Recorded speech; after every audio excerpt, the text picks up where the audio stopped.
Hey there, it's the Board Game Bandit with the Settler of Catan and Mayor of Machikoro, Sarah Trager, and we're here to talk about our 2018 10x10 challenges. Hey Sarah, how's it going? Hey, I'm doing well. How are you? Doing great. This will be the first part of a two-part series in which we talk about 10x10 challenges. We're going to be first talking about the 10x10 challenge for the coming year, which is 2018, and this is my second year doing the challenge, and Sarah, I believe this is your first, is that correct? It is. And it was a lot of fun. I'll talk more about that in part two, but I wanted to talk about what our thought process was for picking the games that we did, what we're hoping to get out of the challenge, as well as what we're doing to actually satisfy the challenge. So the first thing we want to do is talk about what actually is a 10x10 challenge, and I'm going to ask Sarah, the newbie, to define it in her own words. So a 10x10 challenge, I did a lot of research when I wanted to get into this because I didn't know anything at all about it. I just heard little snippets here and there, and I said, you know what, that sounds fun. I would like to do that. So I did a lot of research, and I found that there are two formats of 10x10s, but essentially the overall key piece of information about it is that you play 10 games 10 times in 1 year. There are challenges. So if you do the hardcore challenge, you actually end up doing 10 games that you choose ahead of time. So you're saying we're committing to play these 10 games 10 times this year.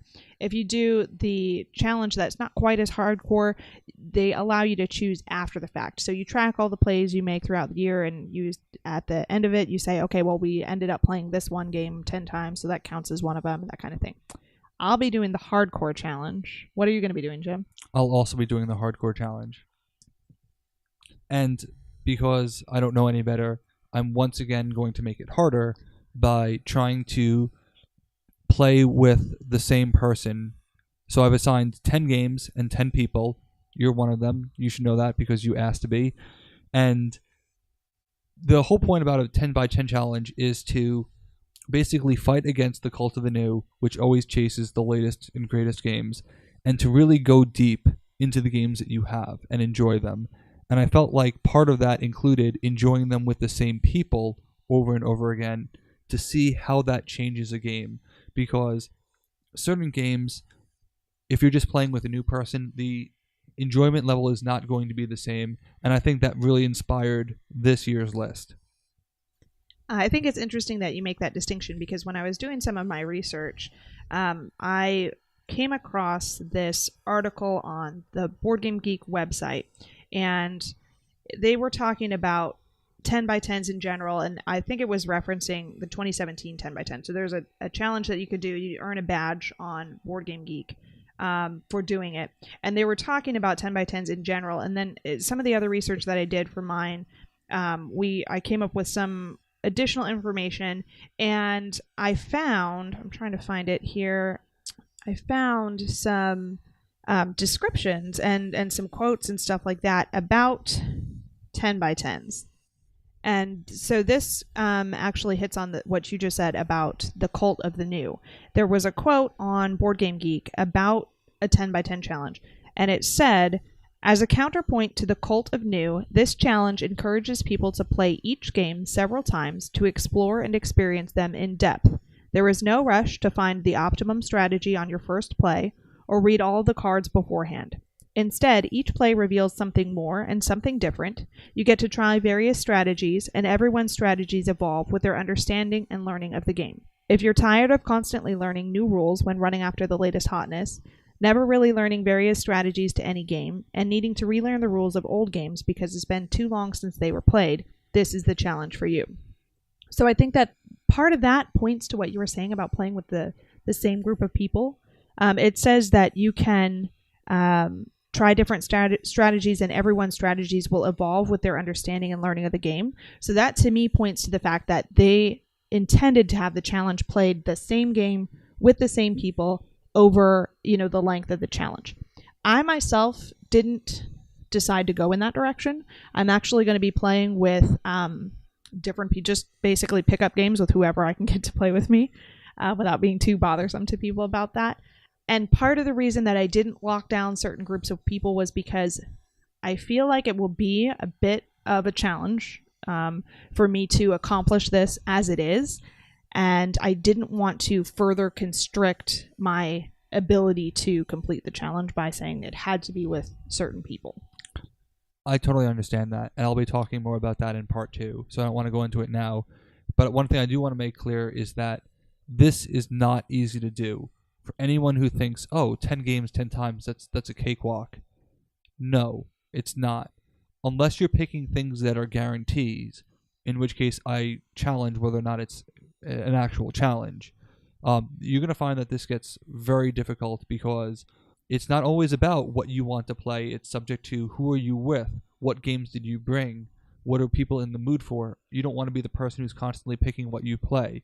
So this was very difficult to complete, and I, of course, not knowing any better, decided to make it even harder by increasing some of the heaviness of the games that I chose. So now we're going to be talking about the games that we chose and why we chose them, and just a little bit about the games as well. So what is the first one on your list? My very first pick was Settlers of Catan, or as most people know it nowadays, Catan. And I picked that one because I love that game. I have loved that game for so long. I was first introduced to that game as a freshman in college more than 10 years ago at this point, and I absolutely fell in love with it. It's my favorite game. I've played hundreds of games since then. I've played variations on Settlers. I've played just anything you can imagine, and it still absolutely remains consistently my favorite game ever. And because my 10 by 10 is for me, it's going to be a little bit based on what I want to do and what I want to see and how I want to play. So the Settlers of Catan title is going to encompass everything that's ever come out for the game. So if one day I play Cities and Knights, okay, that works. That counts as one of my check boxes. If another time I just play the base game, okay, that works again. But just Settlers of Catan as an umbrella, and then all the expansions and promos and all that stuff underneath there as well. I think that game has been ruined for me, and I ruined it for myself. How did you do that? By studying it for too many years. Well, I hope that this isn't leading me down that path. No, it's just when I did my thesis on it, I learned so much about the game, and You wrote your thesis on Settlers of Catan? Yeah, I thought you knew that. I did not. You might be my hero. I might need to read that. Can I read that? Sure, it's over 100 pages. That's fine. It's about Settlers of Catan. I totally read 100 pages about Settlers of Catan. But now it's like everyone wants to play me to see how they'll do, but everyone will gang up on me, and like no one will trade with me, and no matter what, I'm always in the lead even though I'm in last. So I can't play it anymore. Settlers used to be my number 3 favorite game, and now I think I am retiring it, because I can't actively quantify how much I like it. So it's the first officially retired game. I'll still play it happily, and I want to play it several times. I thought about putting it on my list, but between the player count, 3 to 4, that's a very specific player count, and the fact that it could lead to some frustration because everybody is just trying to beat me. I don't know where it stacks. I definitely disagree with anyone who says that it's done or it's old. You're wrong. It continues to inspire new games. I find it funny that you're the settler of Catan and the mayor of Machikoro, because Machikoro is like the child of Catan. Like it's the best representative of the whole roll and do what it says and activate abilities based on what's rolled. Yeah, I like I said, I absolutely love that game. It has consistently remained my absolutely best, top, most favorite game. Even throughout the years, as I've discovered more great games that I love, there have been so many games that I absolutely love, and that I will always have a special place in my heart. But Catan, I don't know if it can ever be unseated as like my top favorite game. I love it, and with the amount of expandability that the game has, with all of the different setups that you can do, there's so much variation to it. Like you said, I don't know that it can really be out. You can't overplay it. To my mind, I don't think I will ever get tired of it, and I'm so sad for you that you have, because it's just such a good game. Oh, it's not that I'm tired of playing it. It's that I feel like my experience has been forever altered as a result. My husband actually just got me for my birthday this expansion that I'm so excited about. It's my favorite expansion for the game, and it was actually, he tracked it down and bought a German copy for me. So I don't know exactly how the title is said in German, but it's essentially, it boils down to like explorers, dragons, and treasure, I think is along the titles. And it has a bunch of different little ways that you can alter the experience and play different ways.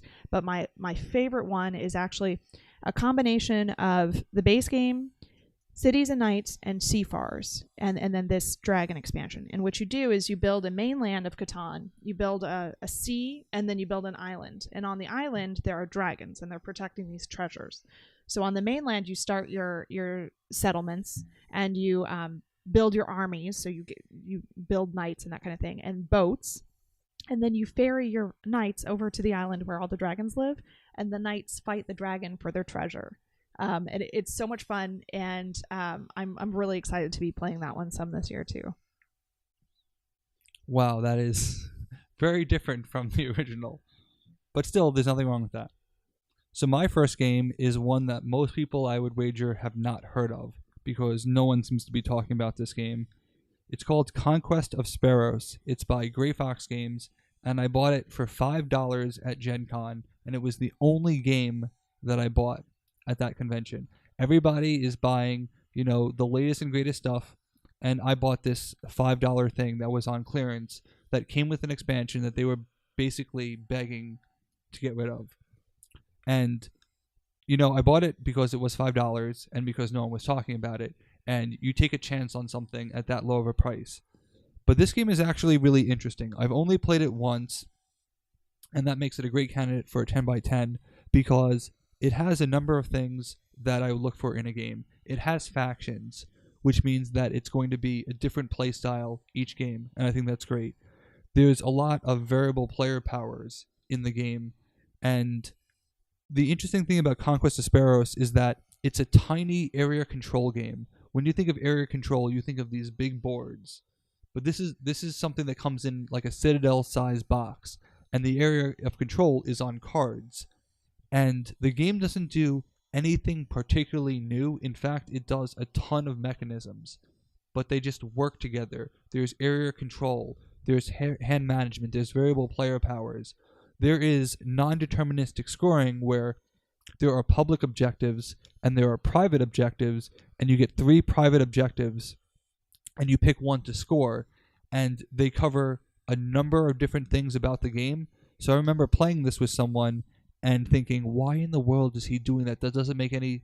Oh, wait, he probably has a private objective that make a lot of sense for him. And I just thought that was really cool.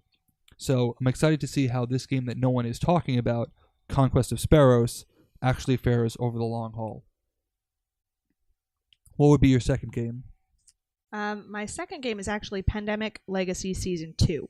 And I feel like this one is a tiny bit of a cop-out, but I have a group that's playing Pandemic Legacy Season 2. And so obviously it will be fairly easy to get 10 games in over the new year.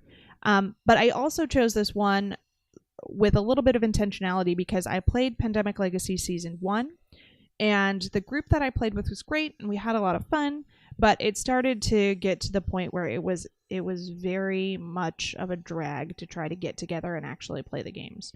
Around, I think, September in the Legacy, we started to just kind of drop off. Things got busy around the holidays, and we didn't schedule meetings as often as we needed to actually complete the challenge. I don't even know if I think at one point we just got together and powered through the last 3 games just so that we could say yeah, we finished it.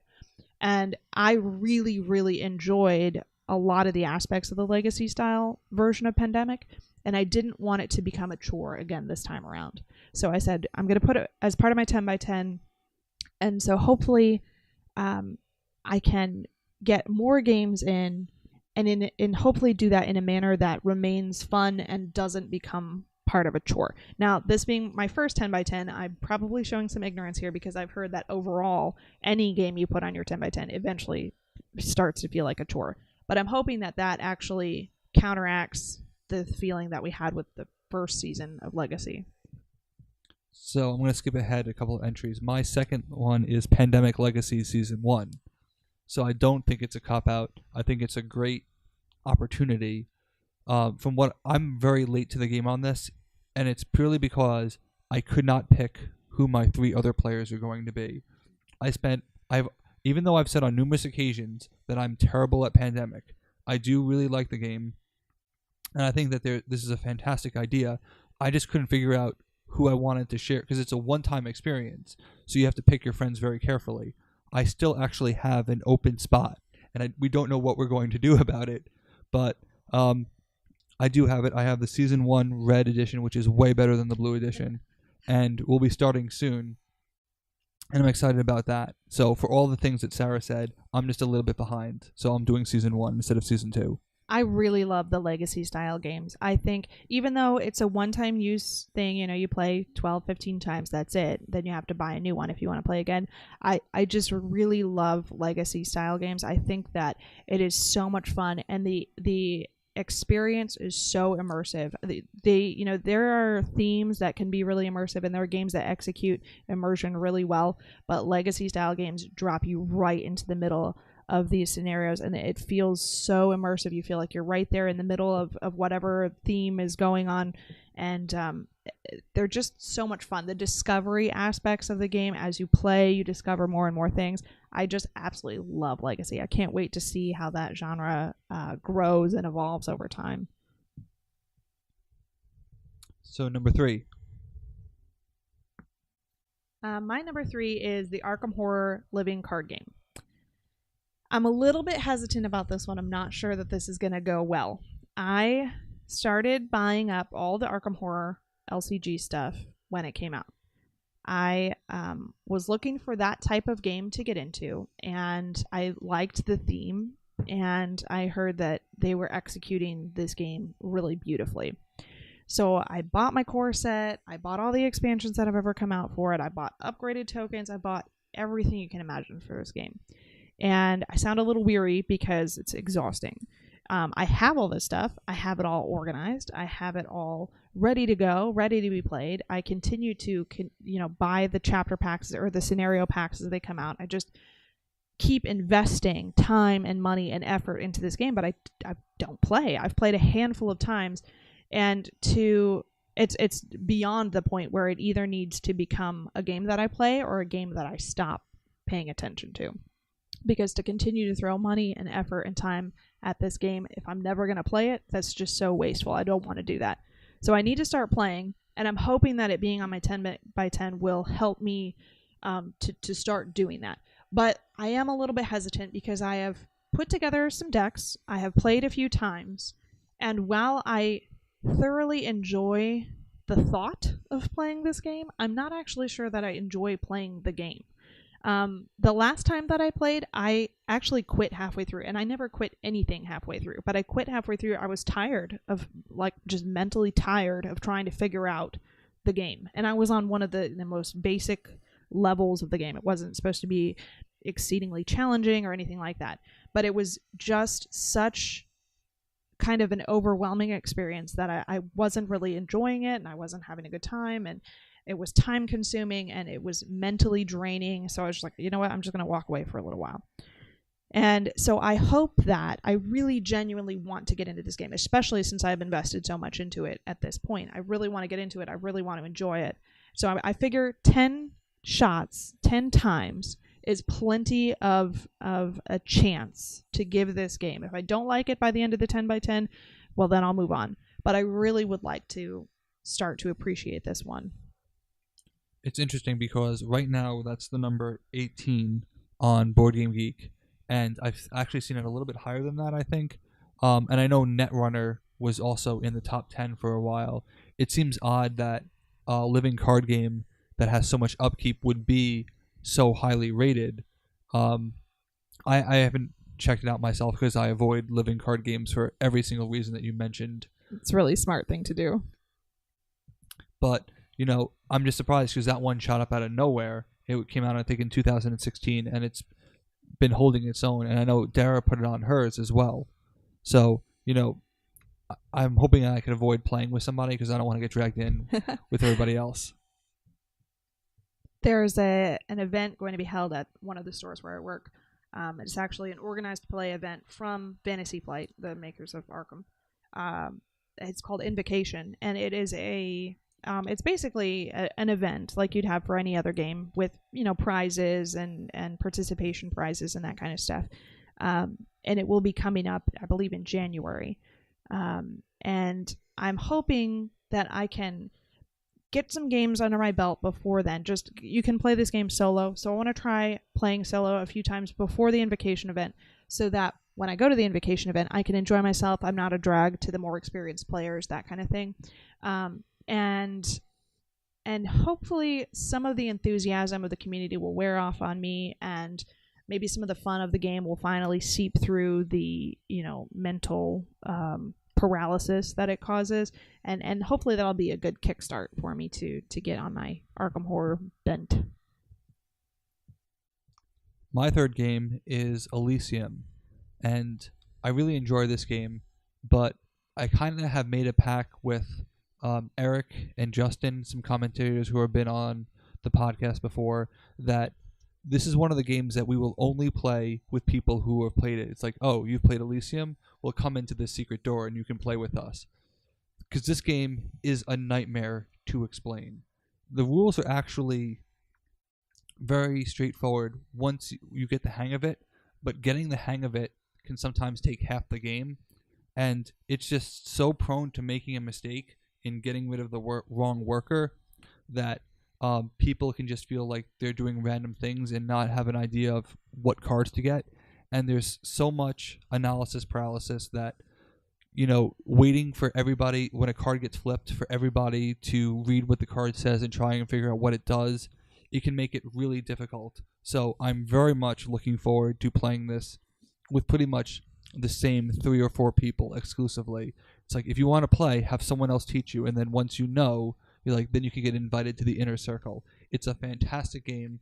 I think it would be more popular if it were a little bit more newcomer friendly.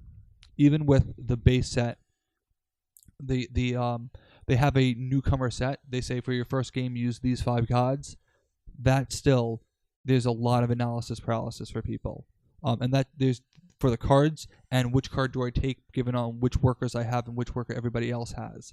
So this is, I know, is going to be one of the hardest ones to finish, but I'm going to do it anyway. What about number 4? My number 4 is Castles of Mad King Ludwig. I absolutely love that game. It is so much fun, and it's pretty quirky, and so I really like that a lot.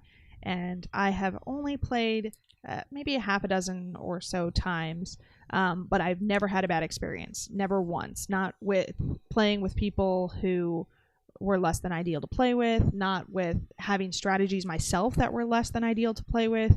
I've never once had a poor experience playing this game.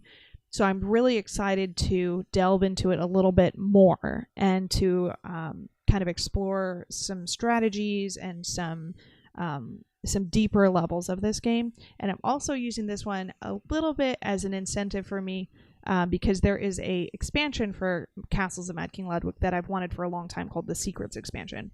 And I've it's not even that expensive. It's just something that I just haven't picked up yet, but I've wanted for a long time. And if I can get through 10 plays, I'm figuring about that time it might be nice to throw something new in. So it'd be a good incentive to get the expansion after that.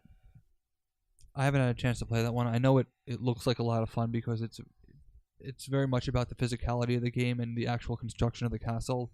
It just, every time I've seen it played, it seems to take forever, and that's usually a warning sign. I don't know if that's the game or the people playing it, though. I think it might be a little bit of a mix of both, especially if they're new players. There is a lot of iconography in the game, and there is some, I wouldn't say confusion necessarily, but it is not the most obvious game to pick up on the strategies of right away. So I think that anyone who's inexperienced with the game or new to the game, it's going to take them a long time because you just feel very unsure of what you should be doing. So I think it may be a little bit of just maybe it's the people that are playing.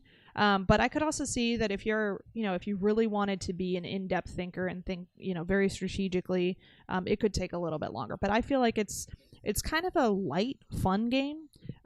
So if you are taking really strategic, really long turns, you might be missing some of the fun. What's your next one? My next one is sort of the forgotten stepchild of the Golden Child. I think Love Letter is a great game, but it's not something that I would want to play 10 times a year because I'd be doing the same thing every time. Lost Legacy, however, I think is fascinating as a system. I've described this before as being greater than the sum of its parts because of the fact that you can mix and match the sets together, and some of them are really fascinating. In Lost Legacy, the concept is pretty much the same as Love Letter. You are drawing a card, playing a card, doing what it says.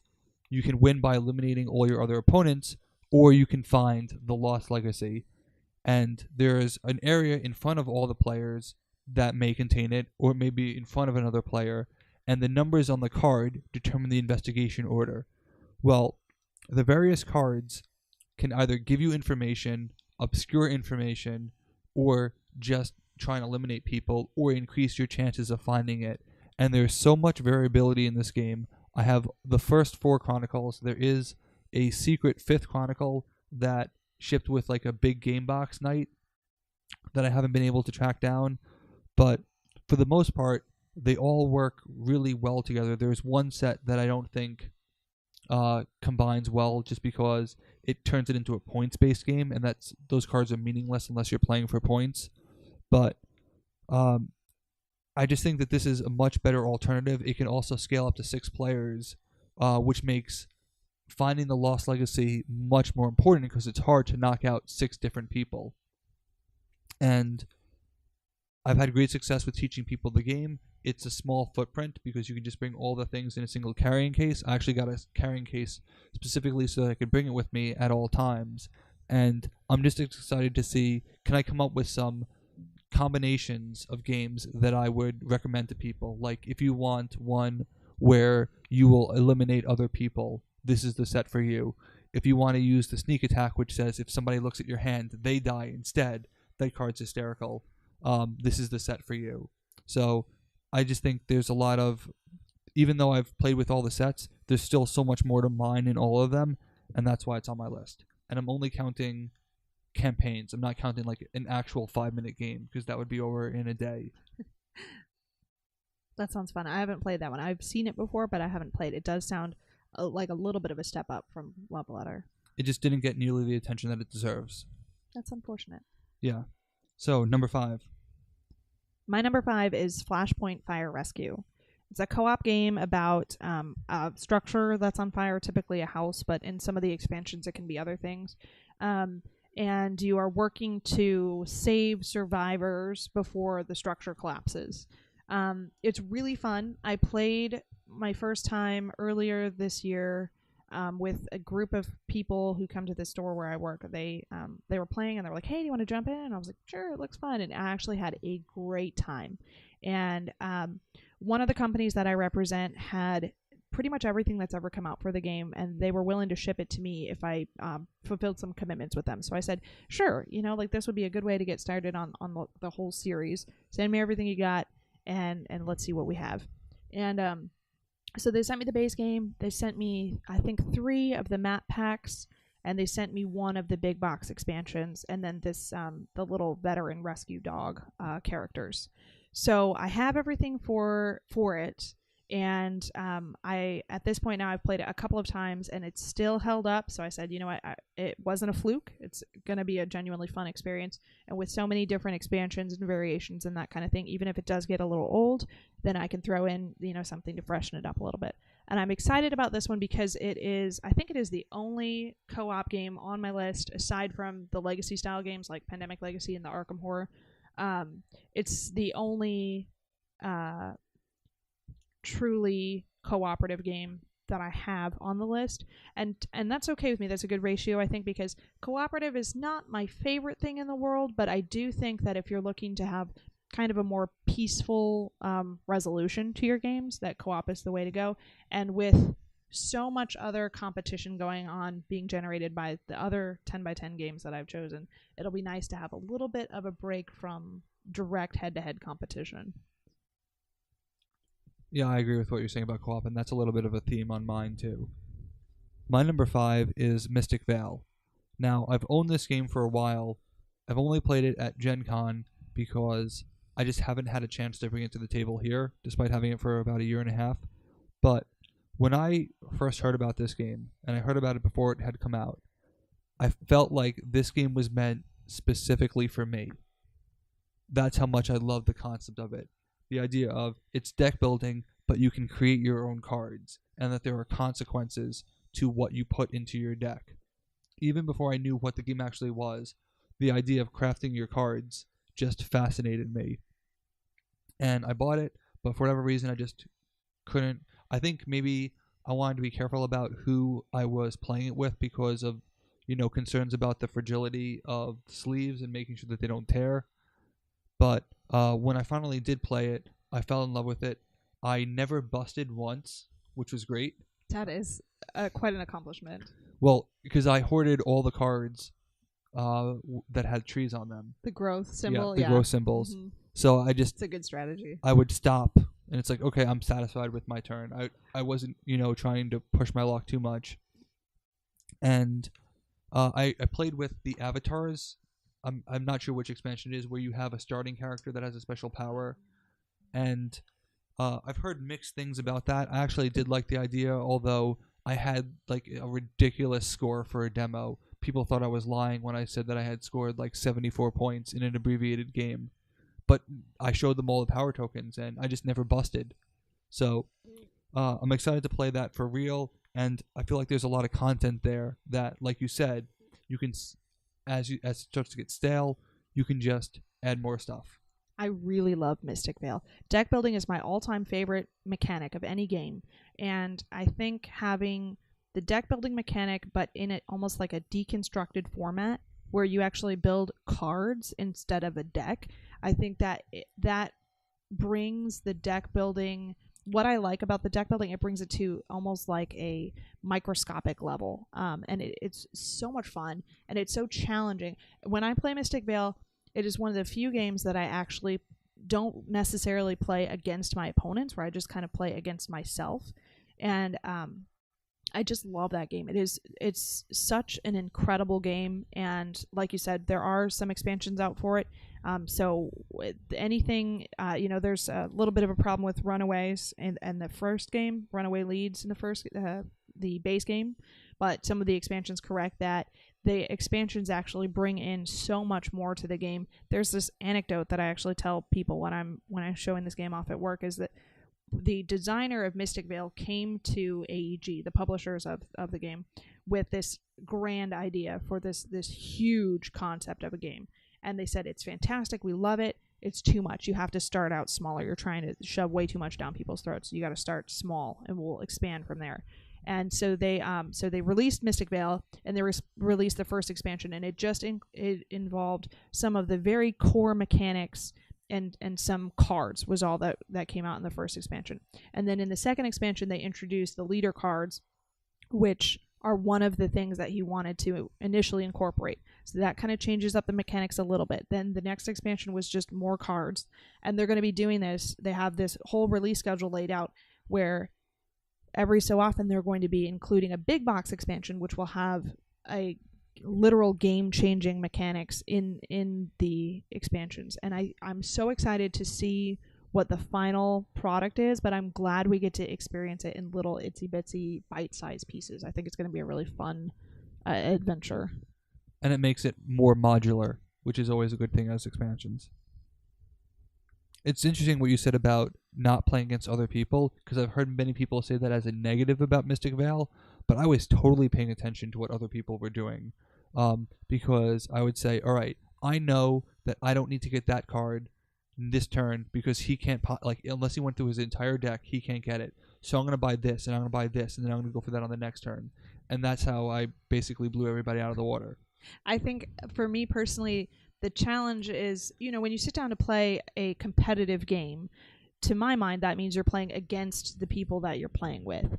And with Mystic Vale, at least through my experiences with the base game, I haven't played a lot of the expansions, but with my experiences with the base game, it is far less of a game that I feel very, very competitively towards my competitors. I feel more competitive against myself. I can be kind of like introspective and say, okay, well, you didn't execute that as well as you could have, or if you would have done this differently, it would have turned out better.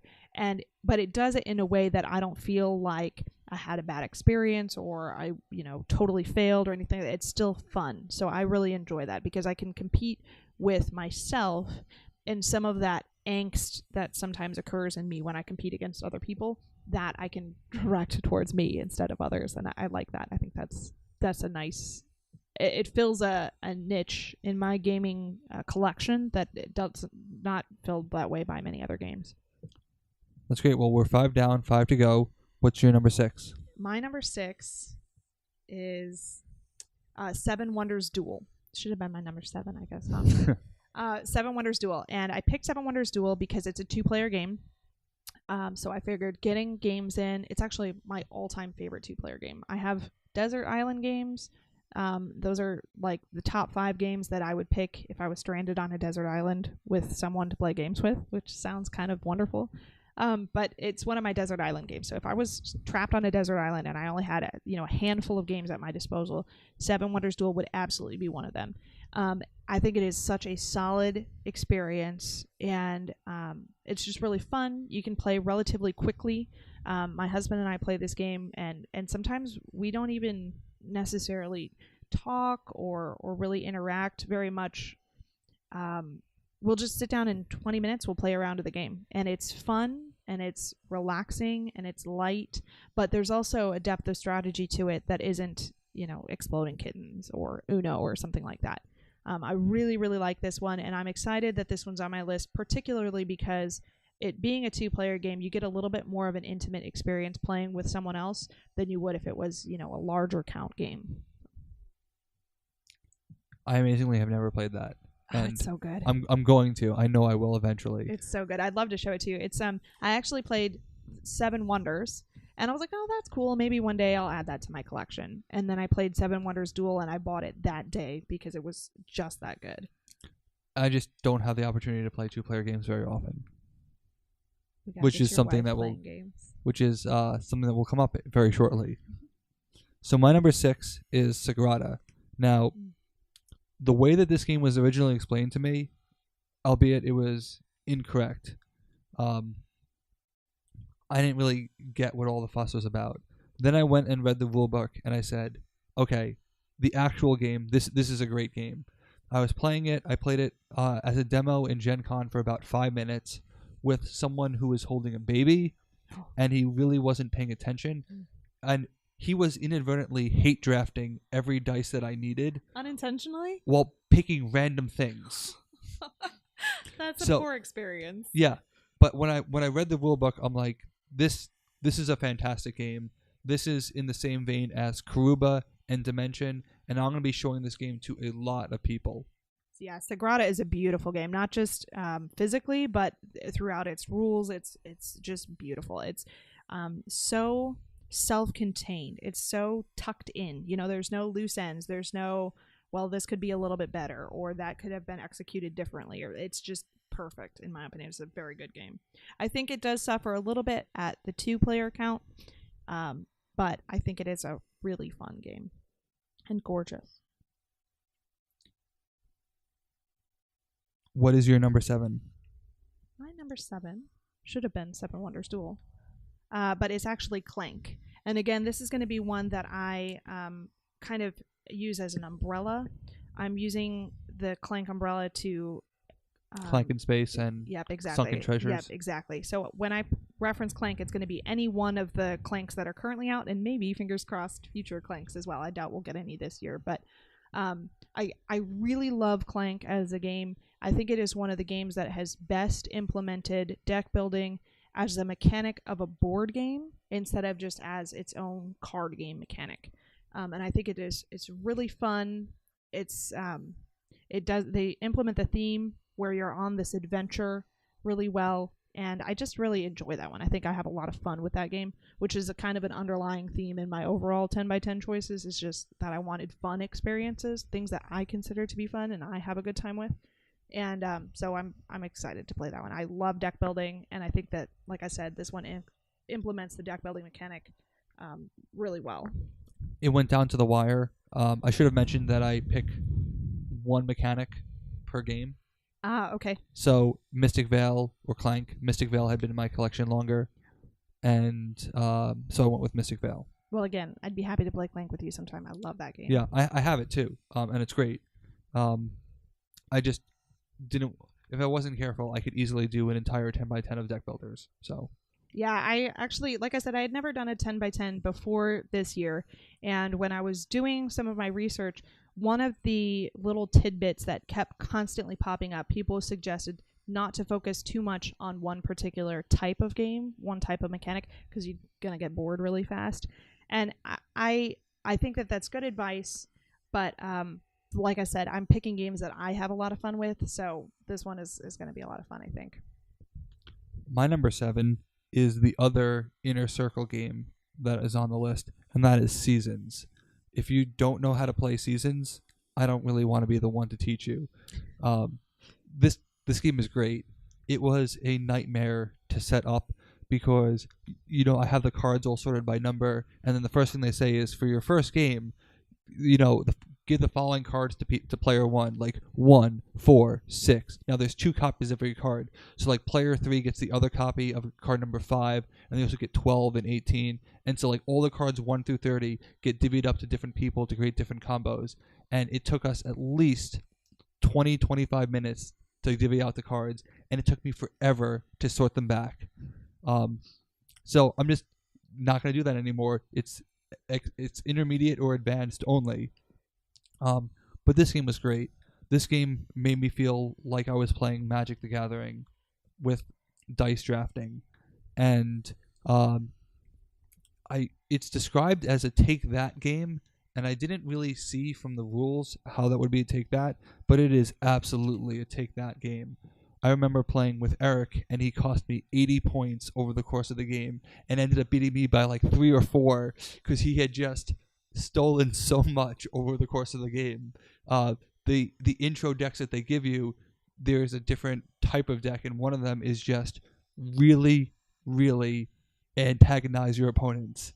And that sounds like something Eric would play. Yeah, it's like the worst possible deck given to the worst possible person. And he just milked that for so long. But Seasons is a great game. We haven't even scratched the surface in terms of the content that I have in the box, and then there are expansions that add more cards. But again, I want to play it a lot, just members only. What's your number 8?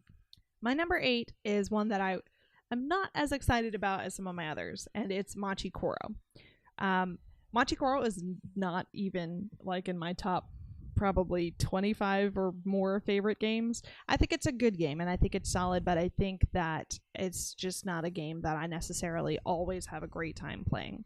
But I picked it because I have a friend who is doing a 10x10 as well, and it's on his list, and we are attempting to kind of work together to encourage each other and to help actually finish off some of the games. So it's on his list, and because I want to help with that, and because he's helping with some of mine, Clank and Seven Wonders Duel and stuff like that, I wanted to have a game on my list that I would be willing to help him with. I also think that because I tend to avoid Machi Koro when possible, I'm probably missing out on some of the fun of the game. It is a good experience. It's just not necessarily like my favorite. So I think being forced to play with someone that I like to play with, it will mitigate some of the distastefulness for me. But you're the mayor. I am the mayor, but I don't necessarily like it there. I guess I should make it better. And that one is again an umbrella title. So we'll be playing with the base game plus any of the expansions as Harbor or Millionaire's Row, and I specifically asked him if he would be willing to play Bright Lights Big City. The target version, yeah. Yes, and the reason is because initially I just thought that Bright Lights Big City was just like a reskin. Target reskins a lot of their games and then put them back out. And initially I just thought it was sort of along those lines, but what they've done in Bright Lights Big City is they combined everything from the base game and both of its expansions. They cleaned some things up a little bit. They worked out a few rules that had gotten a little bit sloppy by the time you included both expansions, and they republished it as a neater, cleaner, more streamlined experience. So of the two, I actually prefer that one quite a bit, and he was willing to play that one. So I said, as long as that's in there some of the time, I think that'll cut back on some of my unhappiness about that choice. So Machikoro is a great game. Don't play it with 2 players, and I really wish they hadn't blown up the rules with the expansion. I think if you took Machikoro as it was designed and you just had more stacks, Dominion style, and I've written a lot about, Machikoro, I cannot for the life of me understand why they turned it from a stack-based game to a lineup-based game, because it comes down to you just buying whatever random card is out. It doesn't make any sense. Bright Lights Big City mitigated that by making them tiers, but it still had that same feeling. When I played that edition, there was a bunch of red cards, and red cards weren't going to work for my engine. So it's like, do I buy them just so other people can't have them? Even though I'm not expecting people. I think there was actually a red 1, and everybody's rolling 2 dice, but me, and I'm rolling 1, so that card doesn't do me any good. Such a missed opportunity. I go back and forth on this. One day I might buy the expansions, and if they have the same number of cards, I might just play it as I would envision it, and then strongly say to the publishers, like, please do it this way instead. I would be interested to hear how that goes, because I think when I played just the base game, before any of the expansions came out, I played the base game. I enjoyed it. I thought it was fun. I thought it was fairly simple. It was a good experience, but I'm a completionist. So as soon as expansions were involved, I had to have them. And then if you have them, well, you might as well play with them. And I think that, like I said, by the time they had both expansions published and with the base game, things just got really sloppy and just kind of clunky and slow, and it completely killed the experience for me. So the Bright Lights Big City, answering some of those issues, I think definitely made it a game that I'm more willing to play than I was before. But maybe I should just go back to the base game, leave out the expansions, and start from scratch. That might make it a little bit more fun. And just make yourself do something different than rolling for convenience stores every time. That's why you don't play if you play with 2 players, it's who can roll more 4s. Yeah. That person won. My number 8 is Cell Swords, the only 2-player game on this list. And this is a really fun game that doesn't seem like something I would enjoy, and I do enjoy it for more than just resembling the Final Fantasy VIII card game from that video game. It's a 2-player tile-laying game where you're flipping cards that are of smaller numbers than yours. So you play a card in like a corner, you might flip 2 cards. As a result, it doesn't cascade, but there's 50 abilities, and they really change up the game. You draft them, and then you play them, and it's just a very good, light 2-player back and forth, and I'm constantly playing that game with new people and always winning, so I'd like to actually play with, experienced players and see how that changes the game. What is your number 9? My number 9 is anything in the Tiny Epic series. And that's going to be like Tiny Epic Quest, Tiny Epic Galaxies, Tiny Epic Kingdoms. There's a Western version out now, I think. And I have never played any of these games. So I am hoping that I like them and that the strategies are, fun and that kind of stuff. This is another one that I picked because a friend and I will be playing part of our 10x10s together, and it's on his. And I wouldn't have chosen that had I not played this game if it was a singular game, because I would have been nervous that it would have been a game that I just really didn't like. But because there's so many in the series, I'm comfortable saying, even if I don't like one or the other, there are other ones we can play. And I think that this is one of the ones that I'm actually pretty excited about trying, because I feel like I'm going to be exposed to a lot of new titles through this umbrella that I wouldn't have necessarily chosen to be exposed to if it weren't for the 10x10. So I am looking forward to that. That's interesting.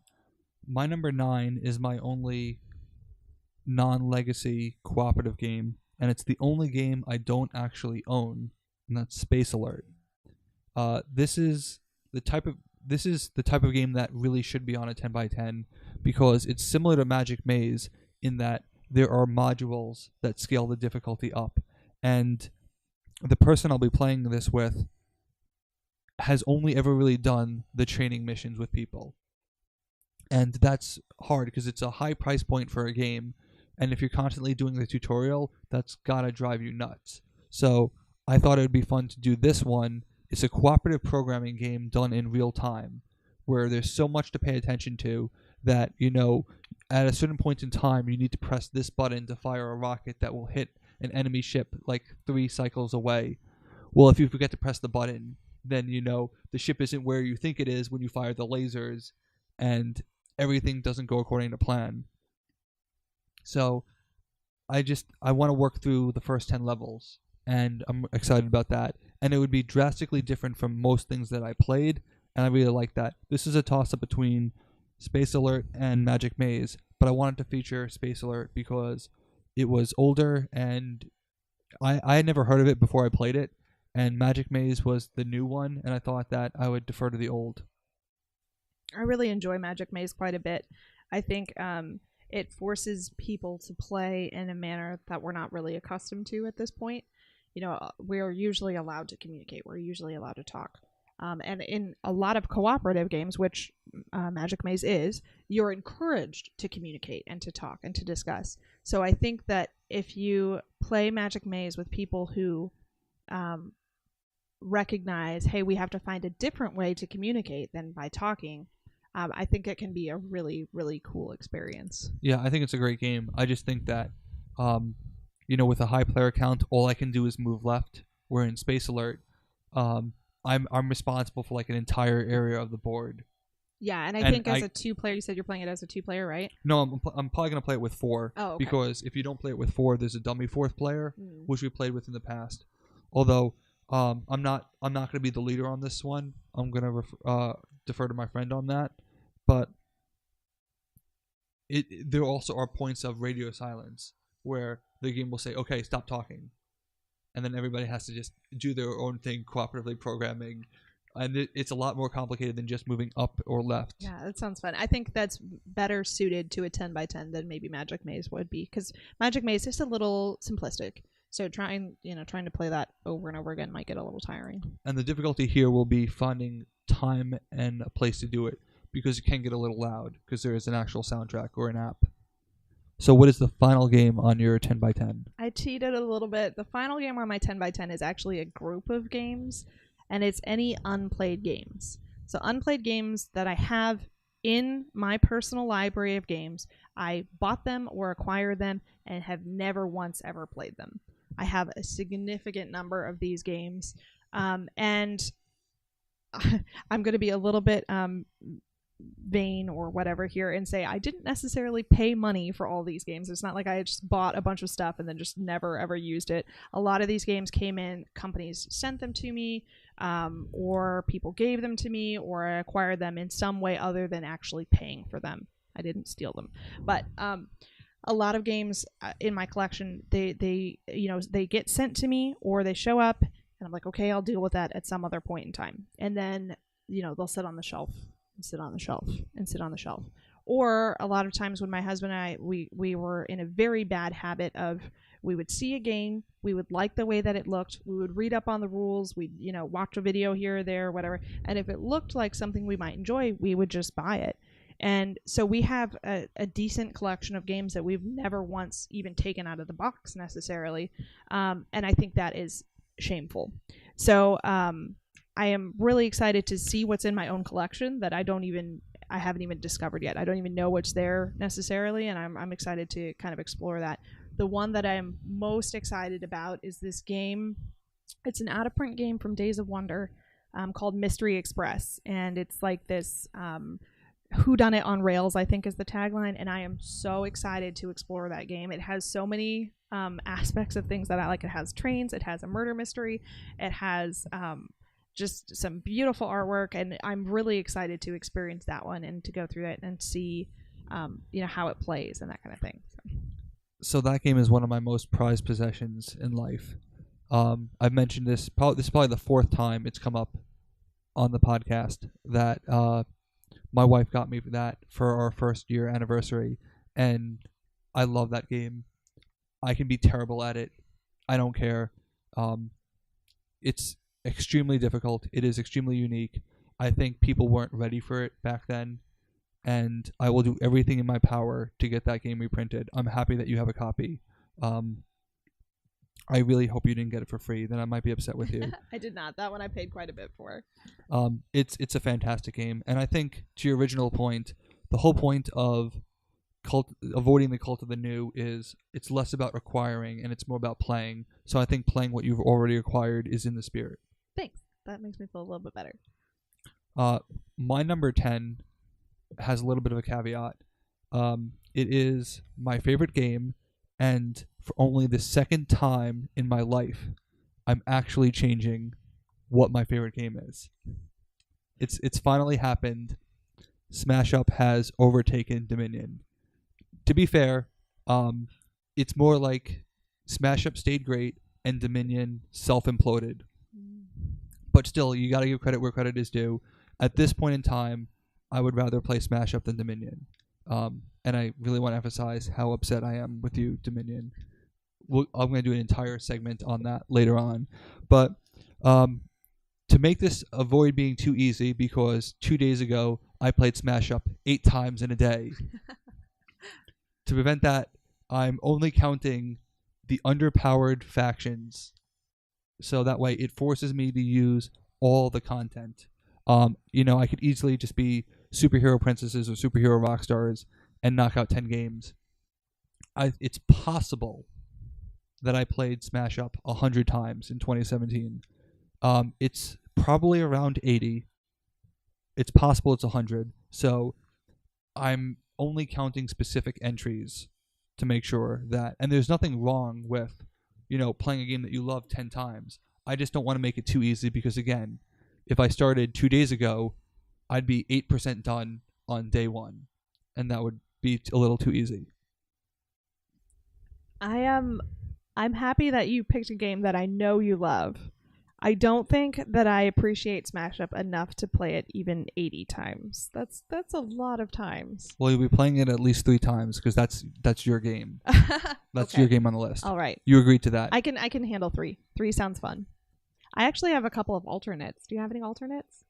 I have stretch goals. Okay. What are your stretch goals? I like that better than alternates. That sounds... I think you should go first. Okay. So I have 2. And these are in case, something totally bombs. If, I hate one of the choices that I've made or it's just not panning out, then my 2 alternates are the Fiasco RPG, and it's the only RPG that I've ever played or am really interested in playing.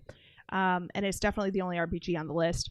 And then my second alternate it's a long title. It's called The World of Smog on Her Majesty's Service. So the Fiasco RPG is this kind of weird hybrid between an RPG and I would say almost like a tabletop experience is a better way to put it, because what you do is you go through this scenario and it unfolds as you play. So a lot of times it's they're like Coen brothers, right? I think that's the name of they're directors. Yes. Okay, so it's like the Coen brothers. It's like any one of their movies. It's as if you were to sit down at a table and actually like play through one of their movies, but on a tabletop experience. So like things go sideways super fast and it gets weird and like there's strange developments between the characters and that kind of thing, but it's all driven through dice. So you'll roll dice, and based on how the dice roll, different things will happen. And it's almost like a cross between like an RPG and a choose your own adventure book and some sort of dice game. And it's fun and it's unusual, and I think playing it 10 times won't be boring. I think every single time something new, something different is going to happen, and it's going to remain a fresh and interesting experience the whole time. And then my second alternate, the World of Smog on Her Majesty's Service, is this very strange game that came out quite a few years ago. I'd probably say about 5 years ago. And it's a steampunk board game where you are in like this almost like a clock tower setting, and there are these dials on the board which rotate. So you'll hop onto a dial in an attempt to get resources, but the dials move, and as you're moving about the board, you're trying to collect these elements that you use to unlock the end of the game conditions, basically.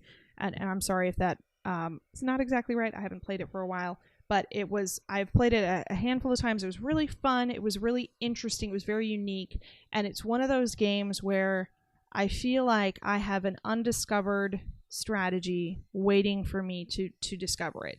I was not very good at the game, but I enjoyed it, so I'm excited to learn a little bit deeper the strategies involved and to kind of find my way into the game. I think it'll be a fun one for that.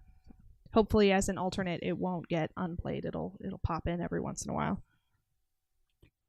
So I had one stretch goal in 2017, which was to play 10 new games specifically with Dara, because Dara hosted a lot of game nights, and we don't typically get a chance to play games together, so I didn't want to dedicate a specific game to her. So I had this, pretty different restriction for her. And we knocked it out by like May. So that was way too easy. So I actually put her on Sagrada this year. So instead, for my stretch goal, I wanted to do something a little bit more interesting, and I came up with a couple. The first one was what I call bridging two worlds, and that is I wanted to introduce, whether I play or whether I teach, I wanted to carve out 3 segments of my life, which was the past, the present, and the future. And I wanted to introduce 3 games from my gaming past to people, 10 games from my gaming past to people who are part of my gaming future. So before I moved to North Carolina, what were games in my collection? I want to introduce to people through the board game Bandit. And I thought that was a great way of revisiting some of the old classics like Citadels or Catan or Alhambra or Zularedo, anything that had been in my collection for a while that would have been forgotten by now. I like that one. That's an interesting idea. The next thing I have is what I'm calling my expansion challenge, which is actually another 10 by 10. But this one I'm not committing to finishing this. I'm just going to try it. I mentioned that if I'm not careful, I could make an entire 10 by 10 of deck builders. These are primarily deck builders, but these are the games that I have invested a lot of money in that I really should be playing more frequently with people, because I don't get to use all the content that's in them. And for these 10, sure enough, the first one is Dominion. I'm going to give Dominion a chance to earn back its favor among me, maybe spend a little bit more time with the game, and just, again, I don't like the direction that the game has gone since Adventures and Empires and the second edition, and definitely not Nocturne. But the game that was after it died with guilds, that game was amazing. So I want to just spend a little bit more time, use some of the cards again, to see if I still feel as sour as I do now. Arctic Scavengers, DC deck building game, Eminent Domain, and Star Realms, they're all great deck builders that I don't spend enough time with, because every deck builder is a little bit of a learning curve with people, and there's a lot of cards. They all play very differently. I think DC deck building and Star Realms are the most straightforward because they're in the Ascension vein, whereas Eminent Domain, you will lose the first game, probably, because there's a lot going on there, and it's a little bit of a race. And Arctic Scavengers just has so many different ways of playing. Have you played that one? I have not, but it's been on my list of things that I would like to play for a long time.